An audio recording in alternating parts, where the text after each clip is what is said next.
I found my husband in my grandmother's bed with another woman. But here's the thing, I wasn't supposed to be there. He thought I was 4 hours away in the city, clueless and waiting for him to come home from his business trip. The keys felt heavy in my hand. 3 antique brass keys on a silver ring, still warm from the lawyer's palm. Mrs. Harrison, I must emphasize that this is quite an unusual request, Mr. Pemberton said, adjusting his wire-rimmed glasses. He'd been my grandmother's attorney for 30 years, and today he looked every one of his 70-odd years. Your grandmother was very specific in her instructions. You were to visit the Ashford estate alone, not with your husband, not with any family member. Alone. I stared at him across the mahogany desk of his downtown office. Alone? What? She didn't say. Only that you would understand once you arrived. He slid a manila envelope across the desk. These are the property documents, the deed, and a letter she wrote to you. She instructed me to give it to you only after her passing, and only when you came to collect the keys. My grandmother, Catherine Ashford, had died 2 weeks ago at the age of 91. I'd been her only grandchild, the daughter of her only daughter who'd passed when I was 10.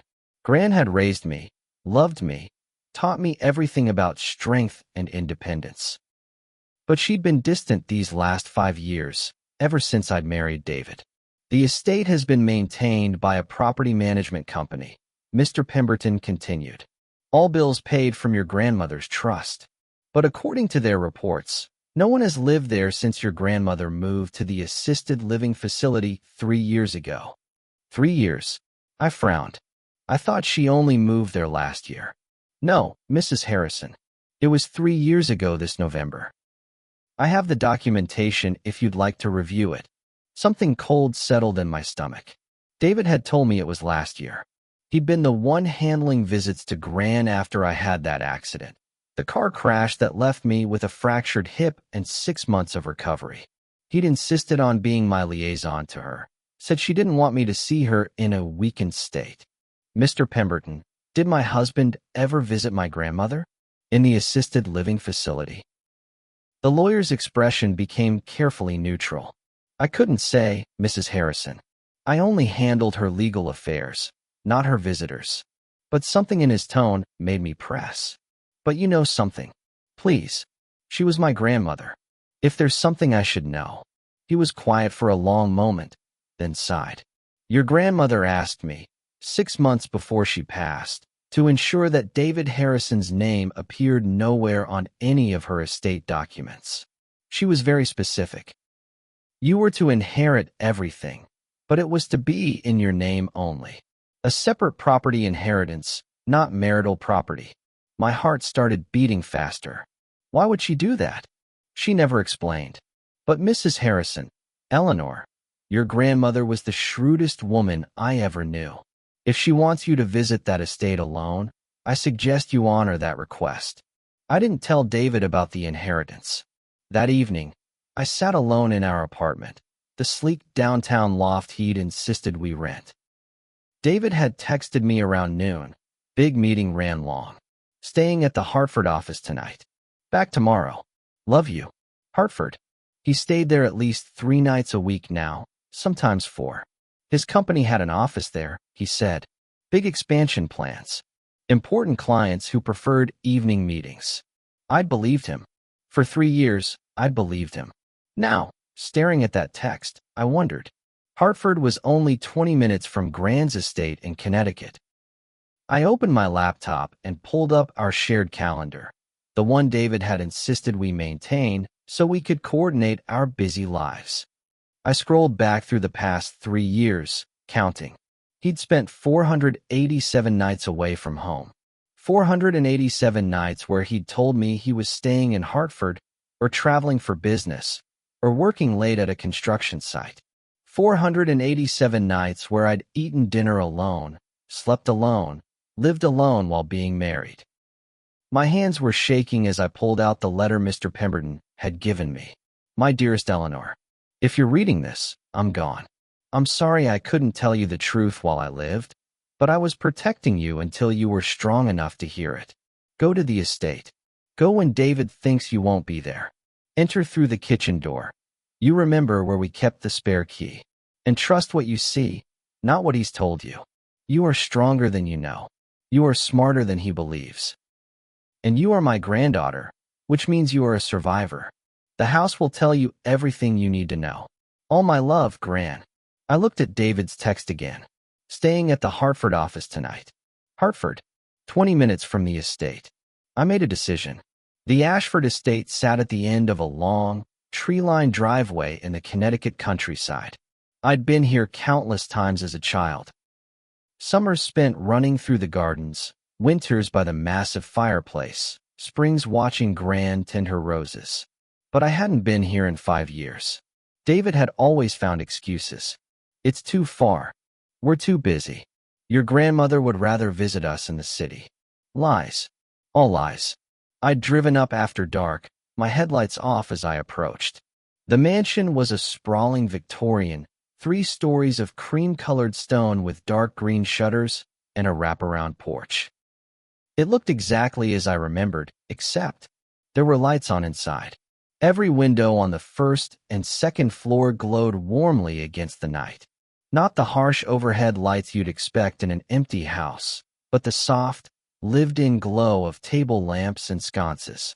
And in the driveway sat 2 cars, a silver Audi and a black Range Rover. My heart stopped. The Range Rover was David's. Dev 1. His custom plate. I parked my car down the road, hidden by trees, and walked back. My legs felt like rubber. My mind kept offering explanations. Maybe he'd lent the car to someone. Maybe it wasn't actually his. Maybe he really was at the Hartford office, and this was just a coincidence. But I knew. Somewhere deep in my gut, I knew. The kitchen door key was still under the 3rd flower pot on the left, just as it had been my entire childhood. I let myself in quietly, my heart hammering. The kitchen was immaculate and clearly in use. There were wine glasses drying on the rack. Expensive crystal, not Gran's everyday dishes. A bottle of expensive red wine sat open on the counter, half empty. Fresh flowers in a vase. The refrigerator was humming, and when I opened it, it was fully stocked with organic groceries, gourmet cheeses, imported beer. Someone was living here. Living here well. I heard music playing softly from upstairs. Jazz, the kind David always said he hated when I played it.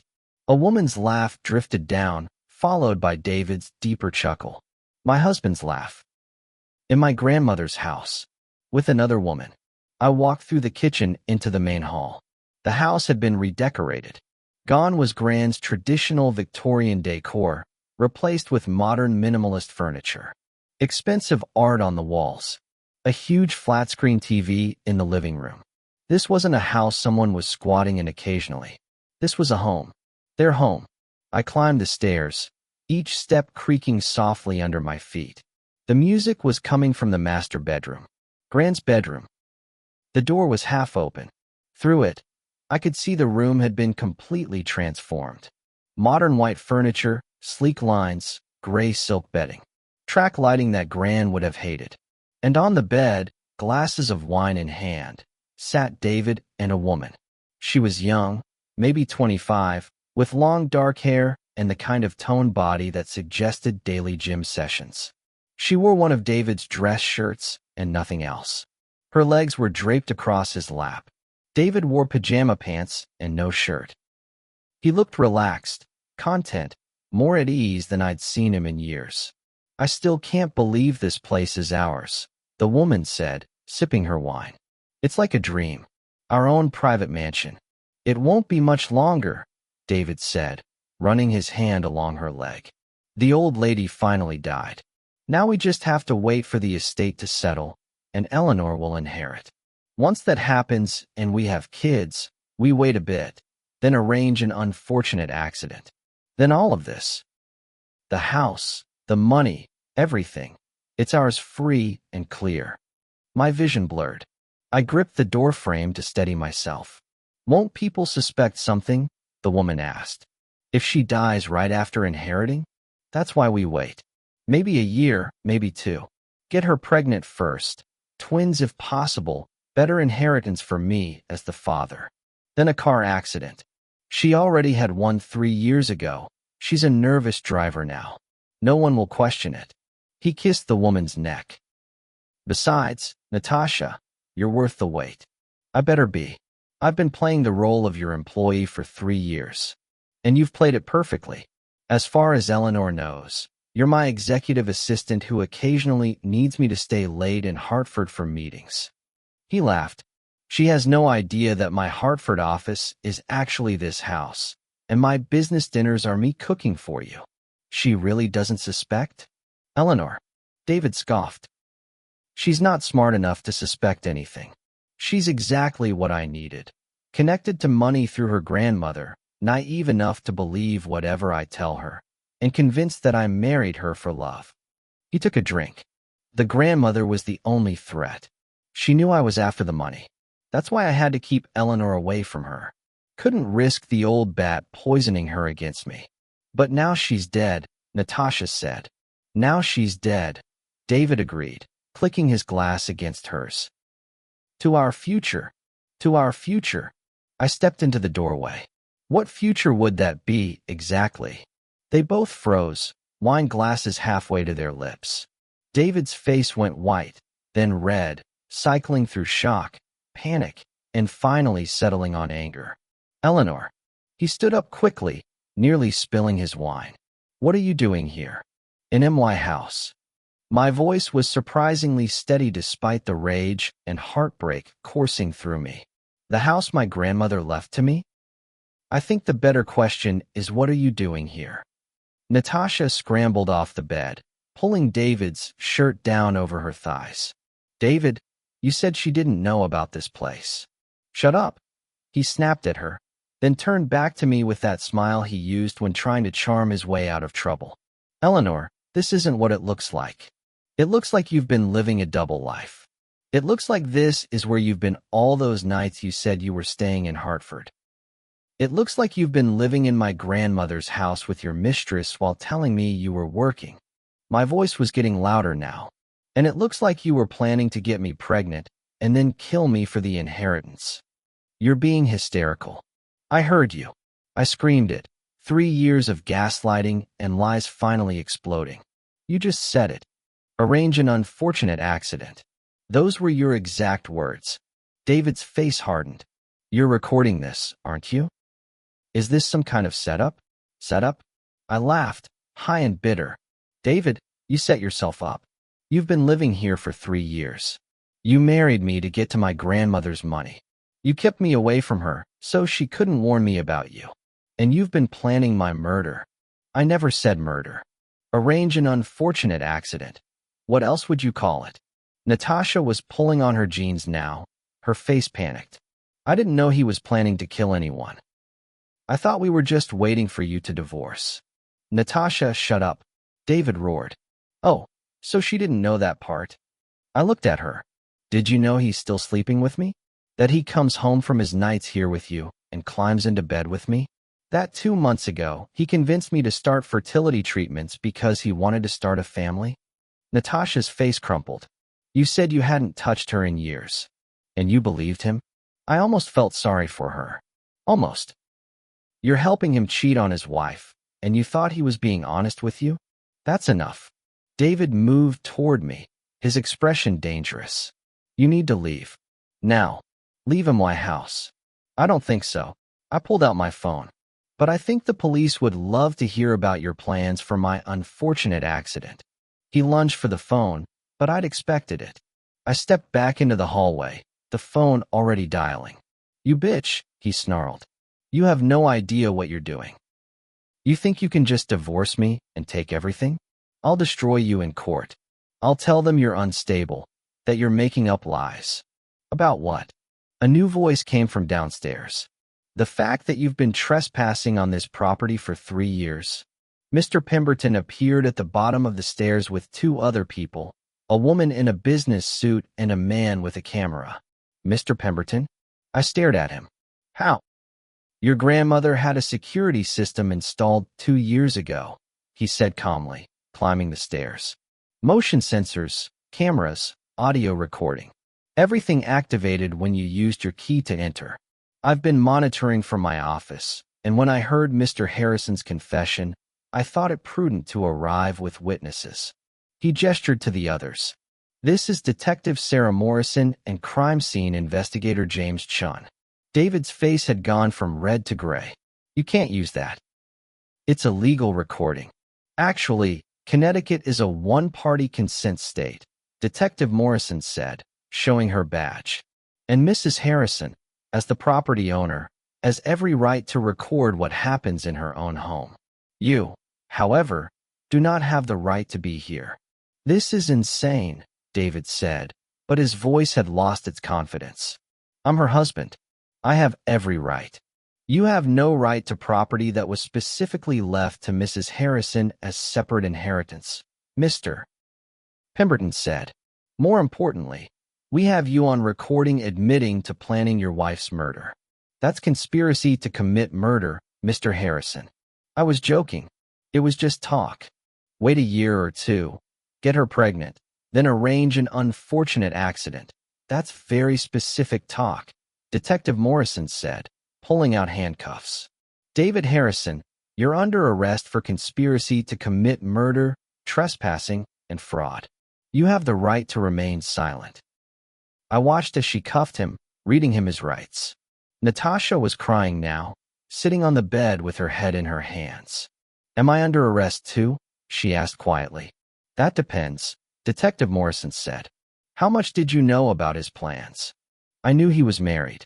I knew he was waiting for his wife to inherit money. But I swear, I didn't know he was planning to kill her. I thought he was just going to divorce her once he got what he needed. She looked at me, her eyes red. I'm sorry. I know that doesn't mean anything, but I'm sorry. You're not under arrest, the detective said.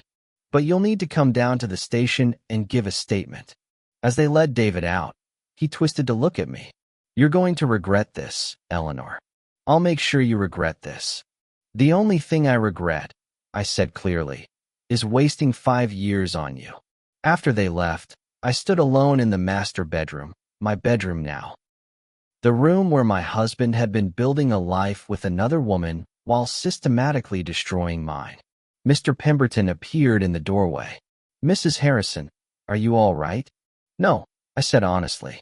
But I will be. I looked at him. The security system, Gran really installed it 2 years ago? She suspected something wasn't right. She hired a private investigator who confirmed David was using the property. She had the system installed and gave me access so I could monitor and document everything. He pulled out a folder. She collected 3 years of evidence. Utility bills showing constant usage. Photos from the security cameras showing him and Ms. Chun entering and leaving. Credit card statements showing he was using marital funds to furnish and maintain this property. Why didn't she tell me? Because she knew you wouldn't believe her without proof. And she was right, wasn't she? If she'd simply told you your husband was cheating, would you have believed her? I thought about it. Honestly examined it. No, I admitted. I would have thought she was being controlling. That she'd never liked David and was trying to break us up. Exactly. So she gave you the keys and let you discover the truth for yourself. He handed me the folder. Everything you need for the divorce is in here. And I've already contacted the best divorce attorney in Connecticut. She's expecting your call tomorrow. I took the folder, my hand still shaking. He was going to kill me. He was going to try, Mr. Pemberton corrected gently. But your grandmother made sure you'd be protected. Even after her death, she's still taking care of you. I felt tears running down my cheeks. I should have visited her more. I should have. She understood. She never blamed you. He squeezed my shoulder. She loved you very much. That's why she did all of this. After he left, I walked through the house slowly, seeing it with new eyes. This was where David had been living his real life while I existed in what was essentially a part-time marriage. Every piece of furniture, every decoration, every choice had been made by him and Natasha, turning my grandmother's beloved home into their love nest. I pulled out my phone and called a moving company.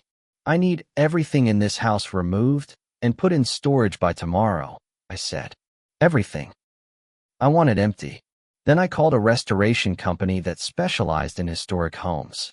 I want to restore a Victorian mansion to its original condition. Money is no object. How soon can you start? And finally, I called the divorce attorney Mr. Pemberton had recommended.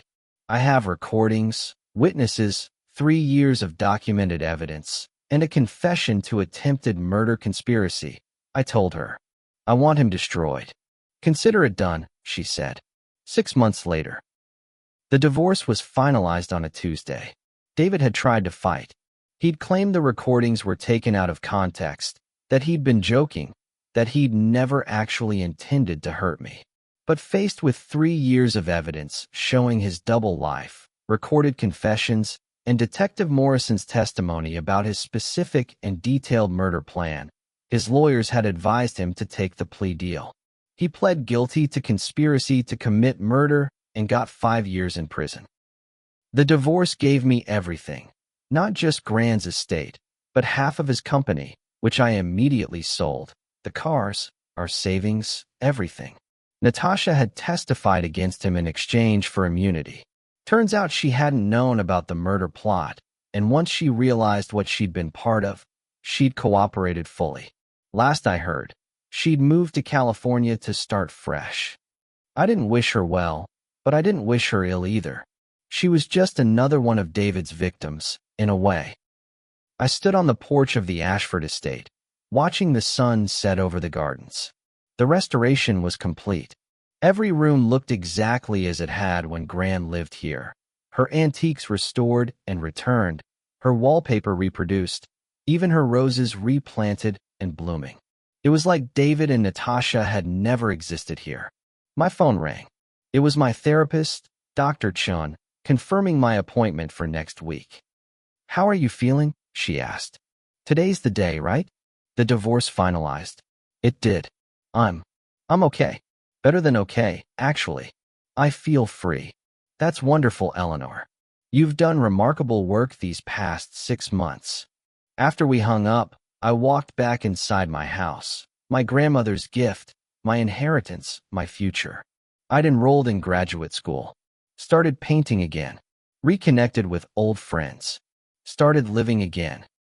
On the mantel in the living room sat a photo of Gran, taken when she was about my age.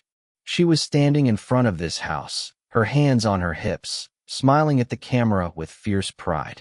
"Thank you," I whispered to her. "Thank you for protecting me. Thank you for believing I was strong enough to handle the truth." The house was quiet around me, not the oppressive silence of loneliness, but the peaceful quiet of home.